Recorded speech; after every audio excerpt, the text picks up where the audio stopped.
Audio Jungle.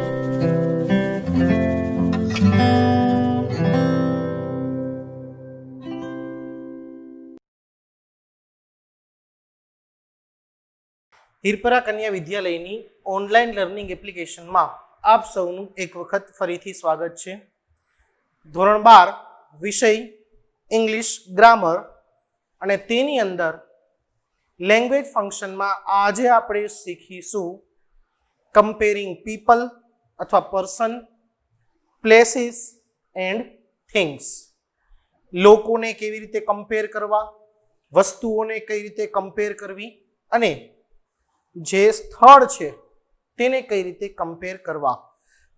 તો શરૂ કરીએ કમ્પેરિંગ ફંક્શન.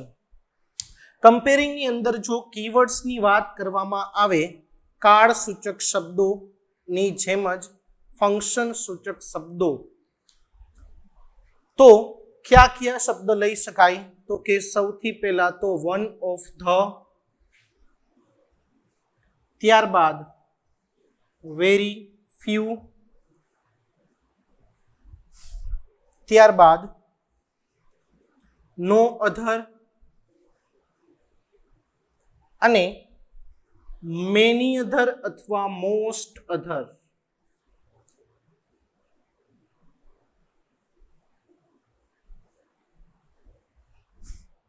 ચાર પ્રકારના શબ્દ one of the, very few, no other અને મેની અથવા મોસ્ટ અધર. હવે આટલું જોયા પછી જેને જેને આ શબ્દ બીજી, ત્રીજી, ચોથી વાર જોયેલા છે અથવા આગળ ક્યાં ને ક્યાંય જોયેલા છે ને યાદ આવી જવું જોઈએ કે શબ્દ બીજું કાંઈ પણ નહીં પણ શું છે તો કે ડિગ્રીનો ટોપિક છે. DEGREE, degrees of comparison.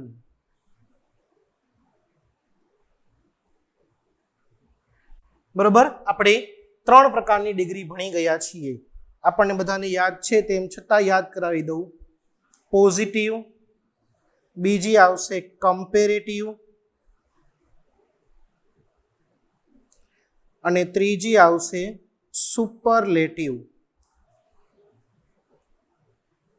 બરોબર, ડિગ્રીનો ટોપિક આપણે આગળ જૂના વર્ષોમાં શીખી ગયા છીએ એટલે આપણને યાદ હશે, પણ તેમ છતાં એક ટૂંકો ઓવરવ્યૂ આપી દઈએ. પોઝિટિવની અંદર શું આવશે તો કે એઝ અને એઝ વાળી વાક્ય રચના અથવા નોટ સો એઝ વાળી વાક્ય રચના. બરોબર, જે જગ્યાએ વચ્ચે ખાલી જગ્યા આપેલી છે તે ખાલી જગ્યામાં આપણે શું મૂકી શકીએ છીએ તો કે વિશેષણ મૂકવાનું. અને વિશેષણનું કેવું રૂપ મૂકવાનું? સાદું રૂપ મૂકવાનું. કમ્પેરેટિવ ડિગ્રીમાં શું આવે છે તો કે વિશેષણનું કયું રૂપ આવશે તો કે બીજું રૂપ, એટલે કે ER ધરાવતું અથવા વિશેષણની આગળ મોર શબ્દ ધરાવતું રૂપ આવશે. મોર પ્લસ વિશેષણ.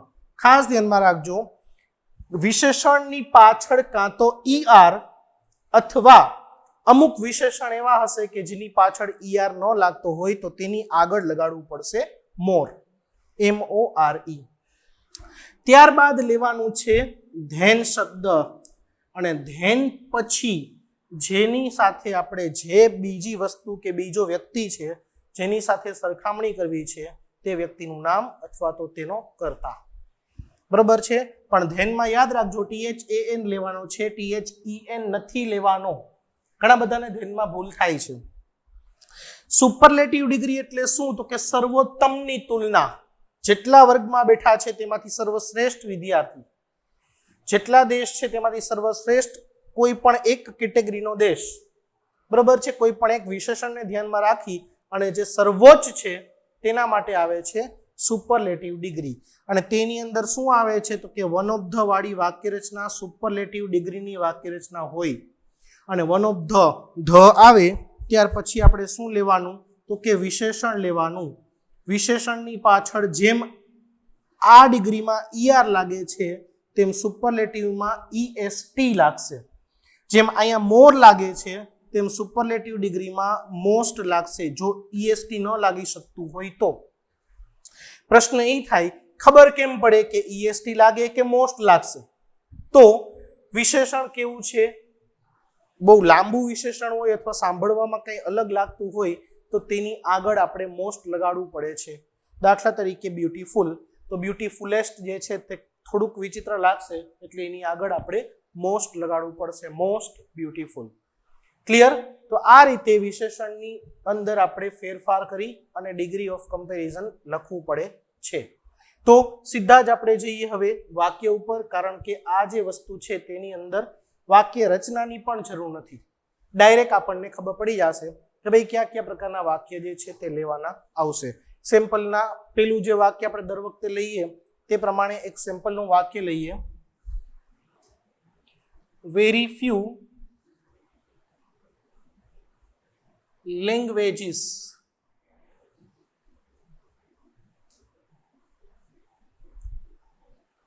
are so ancient as Sanskrit. વાક્ય છે વેરી ફ્યુ લેંગ્વેજીસ. જુઓ, તમારે ધ્યાનમાં રાખવાના બે મુદ્દા વેરી ફ્યુ ની વાક્ય રચનામાં મેં જે અંડરલાઈન કરેલી છે તે વેરી ફ્યુ પછી એક તો બહુવચન આવવું જોઈએ, પહેલી વસ્તુ, અને તેના પછી જે ટુ બી નું રૂપ આવે તે પણ બહુવચનમાં લેવાનું. વેરી ફ્યુ એટલે ખૂબ જ થોડી, લેંગ્વેજીસ એટલે ભાષા. કોના જેટલી જૂની છે? તો કે સંસ્કૃત જેટલી જૂની છે, પ્રાચીન છે. એન્શિયન્ટ નો પ્યોર મિનિંગ થાય પ્રાચીન. તો જોયું શું આપણે? તો કે વેરી ફ્યુ થી જે વાક્ય સ્ટાર્ટ થાય છે તેના પછી તરત જ કોમન નાઉન આવવું જોઈએ. લેંગ્વેજ જે છે તે કોમન નાઉન છે, પણ કોમન નાઉન બહુવચનનું જ આવવું જોઈએ. તો અહીંયા આપણે લીધું છે લેંગ્વેજીસ. ત્યારબાદ છે ટુ બી નું રૂપ જે બહુવચનનું જ હોવું જોઈએ, જે છે આર. ત્યારબાદ સો અને એઝ ની વચ્ચે વિશેષણનું સાદું રૂપ, અને એઝ પછી છેલ્લે જે આપણી પાસે વસ્તુના નામે અહીં ભાષા છે તે. ક્લિયર? તો આ રીતનું વાક્ય થશે. નો અધર વાળું જો વાક્ય પૂછવામાં આવે તો આને આ વાક્ય નો અધરમાં કરીએ. નો અધર લેંગ્વેજ. નો અધર ની અંદર આપણે બહુવચન લેતા નથી, એક વચન લઈએ છીએ. જો અહીં એક વચન હોય તો અહીંયા પણ આર ની જગ્યાએ શું આવશે? Is.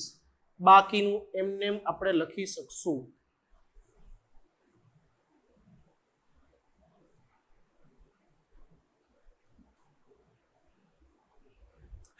Clear?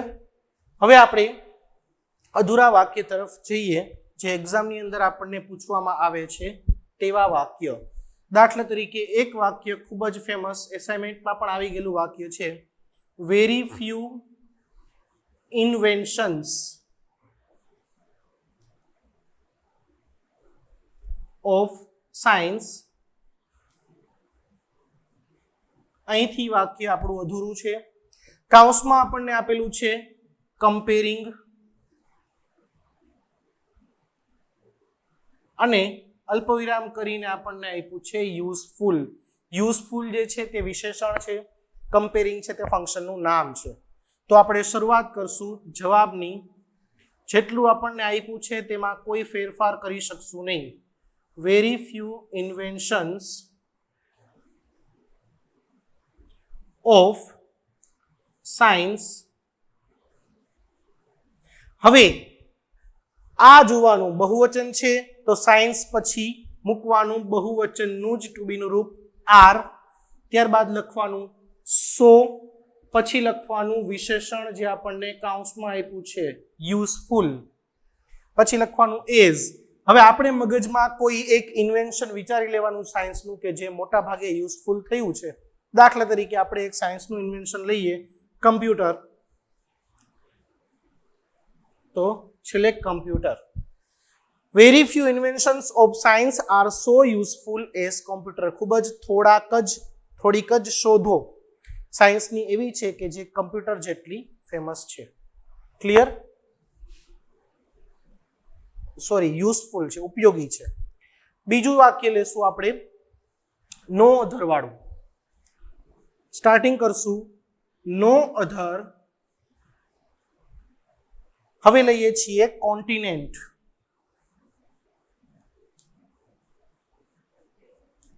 No other continent of world,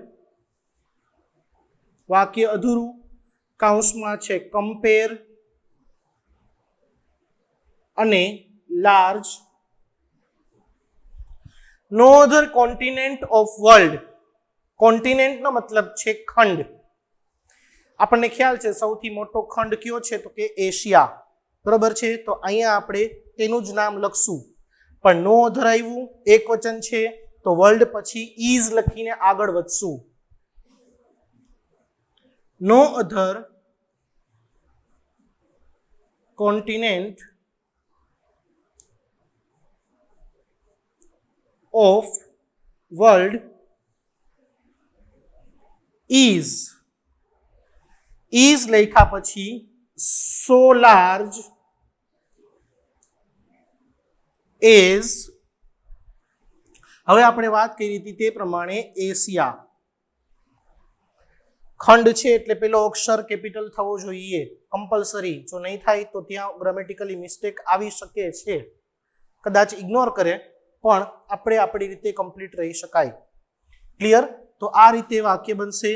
હવે ત્રીજું વાક્ય આપણે બનાવીએ કેવું તો કે વન ઓફ ધ વાળું, બરોબર. વાક્ય લખીએ છીએ Gujarat is one of the, આટલું લખી વાક્યને હાફ છોડી દઈએ. કૌંસમાં લખીએ છીએ કમ્પેરિંગ અને અલ્પવિરામ કરી અને આપણે લખીએ છીએ. હવે ગુજરાતની અંદર આપણે શું લખવું છે? જો વિશેષણ આપણે કૌંસમાં લખીએ તો લખી નાખીએ દાખલા તરીકે ડેવલપ્ડ. ડેવલપ્ડ એટલે કે વિકસિત થયેલું, બરાબર છે. વાક્ય આપણે એવું કરીએ કે ગુજરાત ઇન્ડિયાના વિકસિત રાષ્ટ્રો પૈકી, વિકસિત રાજ્યો પૈકી એક છે. આ રીતે આપણે વાક્ય આપણું લખીએ તો સ્ટાર્ટિંગ થશે Gujarat is one of the, હવે ડેવલપ્ડ છે અને વન ઓફ ધ આવેલું છે એટલે આપણે તેનું સુપરલેટિવનું રૂપ કરવું પડશે. ડેવલપનું સુપરલેટિવનું રૂપ કરવા માટે ઈએસટી નહીં લાગી શકે એટલે આગળ લગાડવું પડશે મોસ્ટ. તો વાક્ય આવશે મોસ્ટ ડેવલપ્ડ. હવે ગુજરાત શું છે તો કે સ્ટેટ છે. તો વન ઓફ ધ વાળી વાક્ય રચનામાં વિશેષણ પછી જે વસ્તુ કે જે વ્યક્તિ કે જે સ્થળ લઈએ તે બહુવચનમાં લેવાનું. કોમન નાઉનની વાત કરું છું કારણ કે પ્રોપર નાઉન આપણે આગળ લીધેલું છે, બરોબર. તો રાજ્યો, ઘણા બધા રાજ્યો હશે વિકસિત થયેલા, તેમાંનું એક ગુજરાતની આપણે વાત કરી છે. તો અહીંયા મોસ્ટ ડેવલપ્ડ સ્ટેટ્સ, અહીંયા હું બહુવચન લઈશ, ખાસ ધ્યાનમાં રાખજો, એક વચન નહીં. Most developed states of India.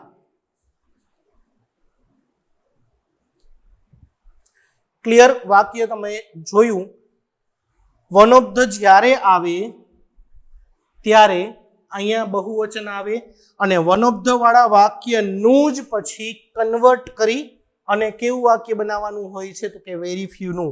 આને આ વાક્ય જો વેરી ફ્યુમાં લખવું હોય તો very few states of India are so developed as Gujarat. આ રીતે વેરી ફ્યુમાં આપણે કન્વર્ટ કરી શકીએ. ત્યારબાદ વાક્ય નંબર 4, હવે આપણે લઈએ છીએ એક વાક્ય મેની અધર અને મોસ્ટ અધર વાળું. ક્લિયર? તો તે વાક્ય પણ આપણે જોઈએ. દાખલા તરીકે સીમા ઇઝ ક્લેવરર, કૌંસમાં કમ્પેરિંગ અને અલ્પવિરામ કરી અને હું લખી નાખું છું ગર્લ્સ. હવે જુઓ એક વસ્તુ, અહીંયા જોવાનું આપણે બહુવચન લીધું છે, ગર્લ્સ લીધું છે. વાક્ય આપણે એવું કરશું કે સીમા છે તે બીજી મોટા ભાગની છોકરીઓ કરતા વધારે હોશિયાર છે. ક્લિયર? આપણે અહીંયા બહુવચન એટલા માટે જ લીધું. જો અહીંયા એક વચન હોત તો એની અધર લેવું પડત, ANY, એની અધર. પણ અહીંયા બહુવચન છે એટલે આપણે કાં તો મેની અધર લઈ શકશું અથવા તો મોસ્ટ અધર લઈ શકશું. વાક્ય બનાવીએ. સીમા is cleverer than, Seema is cleverer than, ત્યારબાદ લખીએ છીએ most other girls in her class. તેણીના ક્લાસની મોટા ભાગની હોશિયાર છોકરીઓ કરતા પણ વધારે હોશિયાર છે. બરોબર છે? તો આ રીતે આપણે વાક્ય બનાવવાનું રહેશે કમ્પેરિંગની અંદર. ક્લિયર? તો આ લેક્ચરની અંદર આપણે કમ્પેરિંગ ફંક્શન જે છે તે જોયું. તમારે ખાસ મેં કીધું એટલી વાક્ય રચના જ યાદ રાખવાની જરૂર છે. આના સિવાયની એક પણ બહારની વસ્તુ તમારે આ ફંક્શનની અંદર પૂછાતી નથી. બરોબર છે? તો નેક્સ્ટ લેક્ચરની અંદર હવે આપણે નવું ફંક્શન જે છે તે પાછું શરૂ કરશું. ત્યાં સુધી ઘરમાં રહો, સુરક્ષિત રહો.